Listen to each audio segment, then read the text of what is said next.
First story, the silence between the pines. They said it was a simple recon mission, a week in the middle of nowhere just outside a ghost town in central Oregon.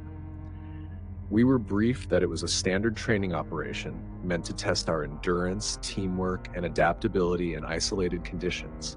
No threats, no civilians, just empty land and dense forest. I was part of a small unit, 6 of us total. Staff Sergeant Miller led the team. Then there was Briggs, our medic, Vance, our communications guy, Harris, a quiet sniper, Cooper, the green kid just out of boot camp, and me, Corporal Blake Harlan, infantry.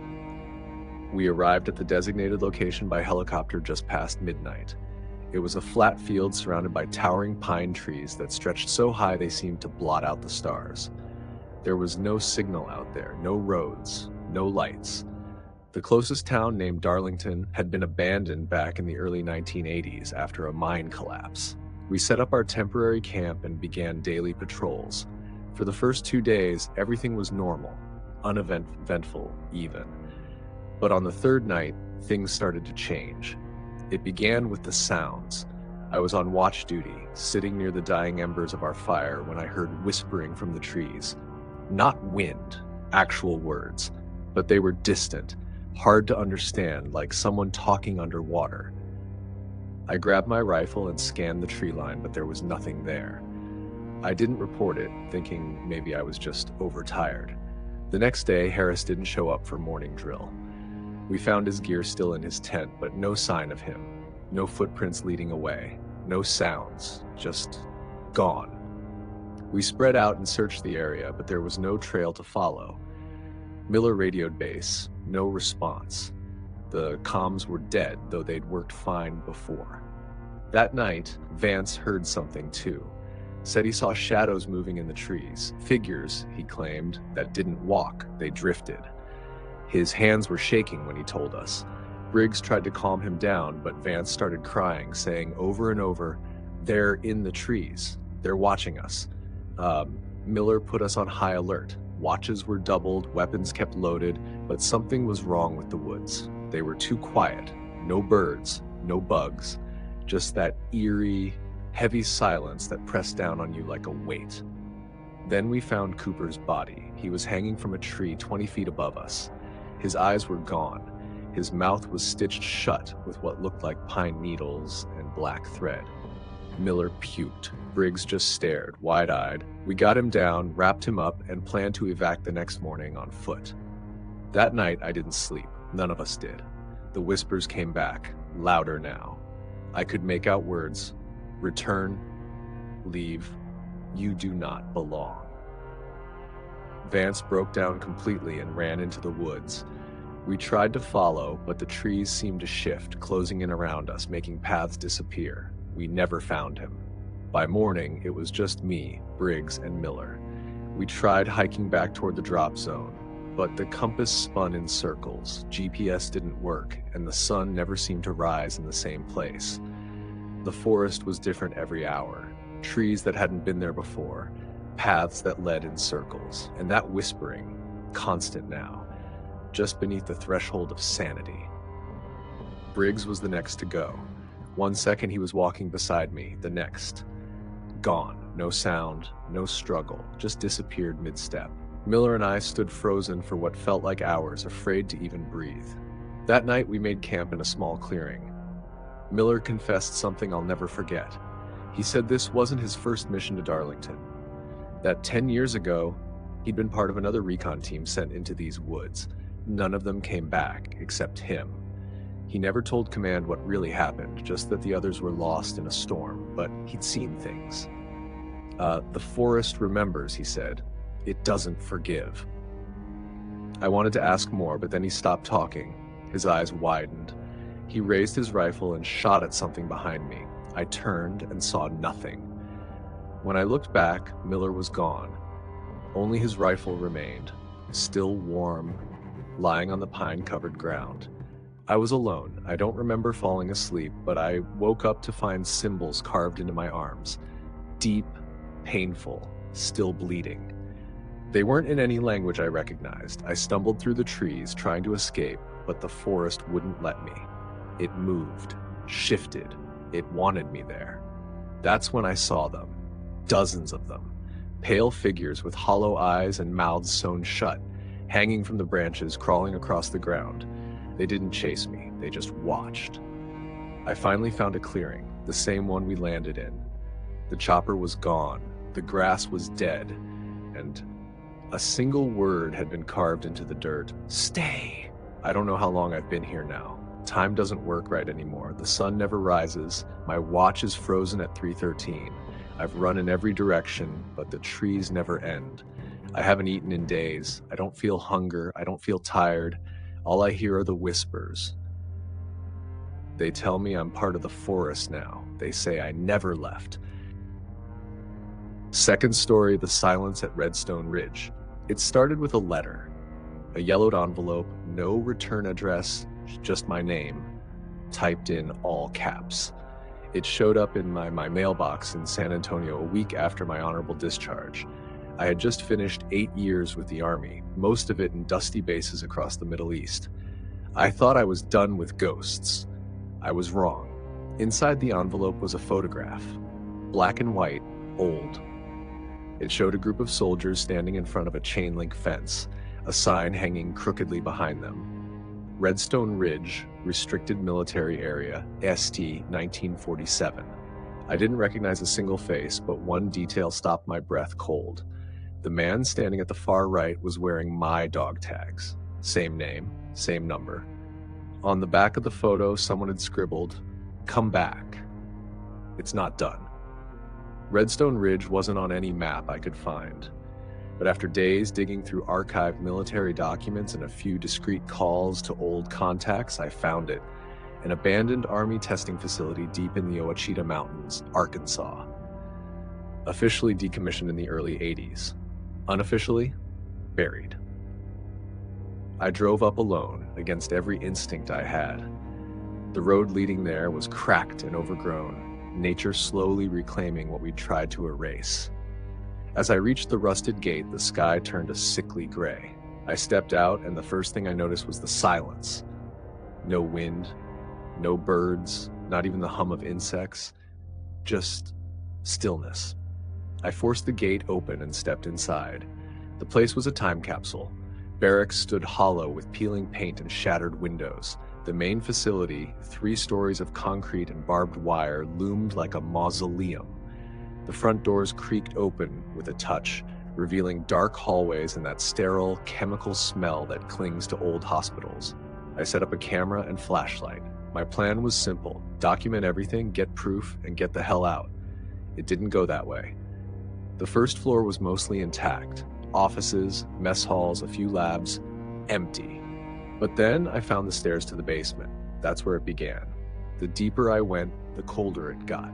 Not normal cold, dead cold. My breath frosted in the beam of my flashlight. The basement was lined with cell doors, each with a narrow viewing slot. I peeked into the first. Scratches, thousands of them, like someone had clawed at the walls for years. The second cell? Bloodstains. Old, brown, but unmistakable. And in the third, I saw something that made me drop the camera. My name, Sancta Darren Cole, carved into the concrete wall again and again and again. I backed away, heart hammering, when a voice whispered behind me. "You came back." I spun around. No one. The hallway behind me looked longer than before. I swear to God it had been only 10 feet. Now it stretched on, impossibly far. The lights began to flicker. I ran, tripping over cables and debris, desperate to find the stairs again. But they were gone. The facility shifted. Walls I had passed minutes ago were no longer there. New doors appeared. One door, solid steel with a biometric scanner, stood wide open now. Inside was a lab. Monitors still blinked weakly. Charts filled the walls, brain scans, vitals, unknown languages scribbled over human silhouettes. On one table lay a human body, partly dissected, except it wasn't human. Not anymore. The skin was paper-thin, stretched over bones like wax. Its face was mine, or almost. A grotesque, grinning version of me with black sockets for eyes and teeth too sharp to be natural. I stumbled back, gagging. Then the lights went out. In the darkness, I heard boots, heavy, slow, deliberate. A voice followed. "You left us here." A flicker of emergency light revealed shadows moving just outside the room. Not walking, crawling, twitching. More of them, all with my face, all wrong. I screamed and ran, through endless halls that bent in ways geometry shouldn't allow. My watch stopped ticking. My phone died, though it had been fully charged. I screamed again, into the void, hoping someone would hear, hoping this was a dream. Then I saw her. A girl, no older than 8, wearing an old army field jacket. Her eyes were white, just white. "You're the last one," she said. "The others, they couldn't remember who they were. But you came back." She held up the photo, the same one I'd been sent. "But I wasn't there," I whispered. "You were," she said. "You always were." She pointed behind me. I turned, and there I was, strapped to a gurney, IVs in my arms, eyes wide open but unblinking. A machine beside me flatlined, but my chest still rose and fell. I stepped toward the body, trembling. "Am I dead?" The girl shook her head slowly. "Worse. You're remembered." The facility screamed. Walls burst outward as sirens blared and lights pulsed red. Hands clawed out from the walls. My hands, endless copies reaching for me. I ran, but every hallway led back to the same place. The gurney. The girl. The photo. Over and over and over. At some point, I don't know when, I stopped running. I just sat next to my body and stared at it. That's where I still am. If you're reading this, it means I found a way to send this message out. Maybe through a signal. Maybe through the cracks in time that place has created. But if you see a photo in your mail with my name, or worse, your name, burn it. Don't go looking. Redstone Ridge remembers. Third story, Whispers in the Valley of Ghosts. I never wanted to go back to Fort Kildare. It was buried deep in the Idaho Panhandle, surrounded by pine forests that grew too thick, too dark. The place had been decommissioned decades ago, but every few years, the Army would send a small recon unit to assess structural integrity, which was military code for send someone who won't be missed. Last fall, that someone was me. They picked me because I had no wife, no kids, no real connections. Just a clean service record and the kind of silence that comes from seeing too much and saying too little. They paired me with Sergeant Darren Holt, a guy I barely knew, and gave us the usual line: 2 nights, a few thermal scans, report on radio. In and out. We arrived just after dusk. The old fort looked like time had chewed it up and spat it out. Rusted gates, shattered windows, barracks gutted from the inside. The trees leaned too close to act like they were eavesdropping. I remember the wind didn't blow there. It hissed. We set up camp in what used to be the command center. The walls were scorched, but the structure held. That first night, I heard the whispers. They didn't come from Holt. He was out cold, snoring with his rifle cradled in his arms. No, the whispers came from the radio, even though it wasn't on. Low, guttural things. A language I couldn't place, layered with static and wet breathing. I stared at the radio in the dark for what felt like hours, waiting for the voice to stop. It never did. I finally yanked the battery out and buried it in my pack. The next morning, Holt was different.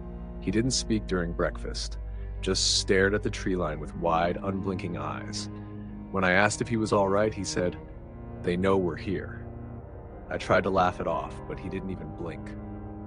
Later, he wandered off with the thermal scanner, mumbling something about the valley and the ones underneath. He never came back. I waited until sundown, shouting his name until my throat was raw. Then I grabbed a flashlight and followed the trail down into the valley behind the fort. Locals called it Whisper Hollow, supposedly cursed, supposedly haunted, the kind of place you don't mention unless you're drunk or dying. It was colder in the hollow, not weather cold, bone cold. The kind that seeps into your blood and sits there. I found the scanner at the base of a dead tree. Its screen flickered, white static.